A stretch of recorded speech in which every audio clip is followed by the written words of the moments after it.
फिर किया उन्होंने तीसरी चीज, ब्लास्ट चिलिंग। ब्लास्ट चिलिंग मतलब जो आप समझो डो बेस्ड है ना, वो जो गूंदा हुआ आटा होगा, मैदा होगा या कुछ भी होगा जिसमें डो इस्तेमाल होता है जी, अगर उससे कोई चीज़ बनती, क्या बनता है उससे, जैसे मैदे से समोसा बनेगा या मैदे से कचौड़ी बनेगी या आटे से पराठा बनेगा, उसको -18 डिग्री ब्लास्ट चिलिंग टेक्नोलॉजी पे लेके गए। हमेशा -18, -20, -25, लेकिन मिनिमम -18 होना चाहिए, उसको बोलते हैं ब्लास्ट चिलिंग।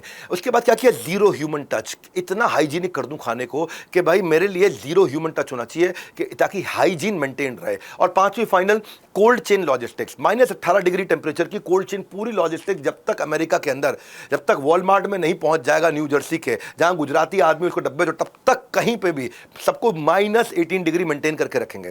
फ्रोजन फूड जो है अब इनके 6% इनके रेवेन्यू को कंट्रीब्यूट करने लगा। 780 करोड़ इन्होंने किया, पिछले साल लगभग 800 करोड़।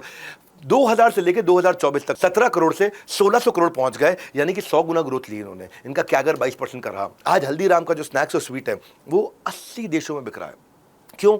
एक बार टेक्नोलॉजी बिल्ड कर ली, पैकेज फूड कर लिया, फ्रोजन फूड कर लिया, अब पूरी दुनिया में बेचो। यूएस, कनाडा, ऑस्ट्रेलिया और यूके, ये 4 देशों में सबसे ज्यादा बिकता है। एक्सपोर्ट इनके धंधे को 12% कंट्रीब्यूट कर रहा है।